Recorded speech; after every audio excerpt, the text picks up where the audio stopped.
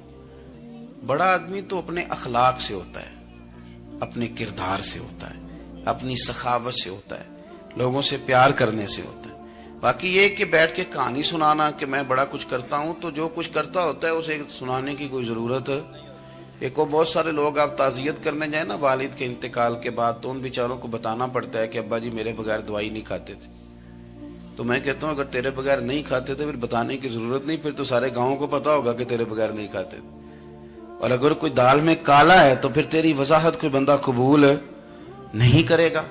تو آپ کو بتانا کیوں پڑ رہا ہے, اور آپ بار بار اس بات کا ذکر کیوں کر رہے ہیں کہ ہم بہت بڑے قبیلے کے ہیں؟ صاحب اگر آپ بڑے قبیلے کے ہیں تو پتا ہوگا سارے علاقے کو آپ کتنا لوگوں کا خیال کرتے ہیں, آپ کس قدر محبت کرتے ہیں, آپ کا انداز کریمانہ کس طرح کا. پھر آپ کو بتانے کی کوئی ضرورت نہیں ہوتی, پھر خود بخود خبر ہوتی ہے. حضرت سیدنا ابو ذر غفاری رضی اللہ تعالیٰ عنہ, قبیلہ بنو غفار ایک بڑی شاخ تھی قبیلوں میں سے. جو لوگ اس زمانے میں مالدار قبیلوں سے تعلق رکھتے تھے ان میں سے ایک بڑا نام تھا. ساری زندگی چودراہٹ کی, لیکن میلاد ایک انقلاب کا نام ہے. میں میلاد منانے والے دوستوں سے گزارش کرتا ہوں کہ آپ ہر سال میلاد منائیں, اور ہر سال میلاد کے بعد آپ تھوڑے بدل بھی جائیں, یعنی تھوڑے سے بدل جائیں. کچھ لوگ کہیں یار یہ داڑھی میں نے نا 12 ربیع الاول والے دن رکھی تھی, یہ میری میلاد والی داڑھی ہے. اور داڑھی رکھیں بھی نبی پاک کی مرضی کی. کس کی مرضی کی؟ نہ ناراض ہو جائے جی میں ٹور چلا, بس کس مرضی کی جی؟ اپنی مرضی کے نہیں. داڑھی کا وزن کو نہیں ہوتا کہ پوری مٹھی رکھیں گے تو آپ کو کوئی دقت ہوگی, کوئی وزن نہیں. پوری رکھیں, جو حضور کا طریقہ مبارکہ ہے جو ہمیں ملتا ہے اس پر آپ توجہ فرمائیں. تو میں جو بات عرض کرنے جا رہا ہوں وہ میلاد انقلاب ہے. حضور سید عالم صلی اللہ علیہ وسلم کی بارگاہ میں آنے سے پہلے لوگ کچھ اور ہوتے تھے, اور یہاں سے ہو کے جاتے تھے تو پھر ان میں تبدیلی آتی تھی. میں سارا دن کرامتیں سناؤں نا کسی کو اپنے پیر صاحب کی اور اپنے گھر میں بھی کہ میرے حضرت بڑے, میرے استاد بڑے, لیکن بیوی کے ساتھ اگر میں ترش لہجے میں بات کروں گا تو وہ کہے گی اے سکھاندے نے تینوں پیر صاحب. دوست کہیں گے یہ سکھاتے ہیں آپ. تو آپ کی کہانیاں نہیں چلتی, آپ کا کردار چلتا ہے. حضرت ابو ذر غفاری رضی اللہ تعالیٰ عنہ فرماتے ہیں چونکہ میں چودھری تھا, سیدنا بلال حبشی رضی اللہ تعالیٰ عنہ کے پاس میں بیٹھا تھا. کسی بات میں بات آگے بڑھی اور بڑھتے بڑھتے بات شکنجی تک چلی گئی. اختلاف نے باتوں میں تلخی پیدا کر دی, اور جب تھوڑے لفظ اور تیز ہوئے تو میں نے انہیں کہہ دیا چپ کر, تو ابشن کا بیٹا ہے. کس کے بیٹے تھے حضرت بلال؟ کہتے ہیں جب انہوں نے مجھے کہا تو میرا دل بڑا ٹوٹا, لیکن میں نے ارادہ کیا کہ میں نے حضور کی بارگاہ میں نہیں عرض کرنی. اب ہر بات کی ہم حضور کی بارگاہ میں شکایت کریں. لیکن میں جا کے مسجد میں بیٹھا, اور جب سرکار میں نہیں چاہ کے عرض کروں گا, لیکن حضور کا چہرہ دیکھا تو دکھ میرا خود ہی تازہ ہو گیا. رونے کا بھی تو تب ہی مزہ آتا ہے نا کوئی اپنا ملے تو. فرماتے ہیں کہ میرے آنسو نہ بغیر اختیار کے چھلک پڑے, اور میں کھل کے روئے, کھل کے. قربان جاؤں محبوب کے بھی حضور نے پاس نہیں بلایا, بلکہ نبی پاک اٹھ کے خود میرے پاس آئے اور مجھے کندھوں سے پکڑ کے سینے سے لگایا. اور جب میں کھل کے رو لیا تو حضور میرے آنسو پوچھنے لگے. کچھ شعر ایسے ہوتے ہیں جو کسی نے کہے ہوتے ہیں, اور کہنے والا جو ہوتا ہے وہ صاحب حال ہوتا ہے, تو اس میں کچھ خوبصورتی زیادہ ہی ہو جاتی ہے. ایک پنجابی کے شاعر ہمارے گجرات میں گزرے, بزرگ تھے, ان کا ایک شعر ہے, وہ کہتے ہیں ایک واری میری آنکھیاں چوں اونا نے اتھرو پونجے سن. ایک واری میری آنکھیاں چوں اونا نے اتھرو پونجے سن, ہن تے چسکا پہ گیا رونے دا. ایک واری میری آنکھیاں چوں اونا نے اتھرو پونجے سن, ہن تے چسکا پہ گیا رونے دا, تے ہر ویلے آہو زاری دا. تو میں روز رونے لگا ہوں, مزہ ہی بڑا آیا ہے جب سے محبوب نے چپ کرانا شروع کیا میرے عزیز. اور پھر حضرت بلال حبشی رضی اللہ تعالیٰ عنہ چونکہ حضور کے غلام تھے, اور انہیں پتا تھا کہ سرکار میری ناز برداری کرتے ہیں, حضور نے چپ کرایا. فرمایا کیوں روتے ہو؟ تو عرض کرنے لگے یا رسول اللہ صلی اللہ علیہ وسلم, اگر میں ابشن کا بیٹا ہوں تو میری تو غلطی کوئی نہیں نا, یہ تو تقسیم اللہ کی ہے نا. الذی خلقک فسواک فعدلک فی ای صورت ما شاء رکبک. جس طرح وہ چاہتا ہے، جس کو چاہتا ہے اس طرح کی اس کی صورت بنا دیتا ہے۔ تو مجھے ابشن کا بیٹا کہا جاتا ہے، میری غلطی کیا ہے؟ حضرت بلال نے بھی نہیں بتایا کس نے کہا ہے، لیکن نبی پاک صلی اللہ علیہ وسلم نے کیا فرمایا؟ امام یوسف صالحی نے لکھا ہے، ذرا غور کرنا بات پر، تسلیاں لوگ اور رنگ میں بھی دیتے ہیں، پر یہ تسلی بڑی انوکھی ہے۔ حضور فرمانے لگے، بلال اگر تو ابشن کا بیٹا ہے تو پریشان کیوں ہوتا ہے؟ کالے رنگ والی ماں کا بیٹا ہے تو پریشان کیوں ہوتا ہے اگر تیری والدہ کا رنگ کالا ہے تو؟ عرض کی، حضور آپ کیا فرمانا چاہتے ہیں؟ تو سرکار فرمانے لگے، میں دو ماؤں کا بیٹا ہوں، ایک جناب آمنہ جنہوں نے مجھے پیدا کیا، اور ایک حضرت ام ایمن جنہوں نے میری پرورش کی، مجھے بڑا کیا۔ حضور فرمانے لگے، میری ماں آمنہ کا رنگ گورا تھا اور میری ماں ام ایمن کا رنگ کالا ہے۔ تو فرمایا، اگر تجھے کسی نے کالے رنگ والی ماں کا بیٹا کہا تو اسے کہہ دینا مدینے والی محبوب کے بھی تو ایک والدہ کا رنگ کالا ہے، تو کہہ دینا۔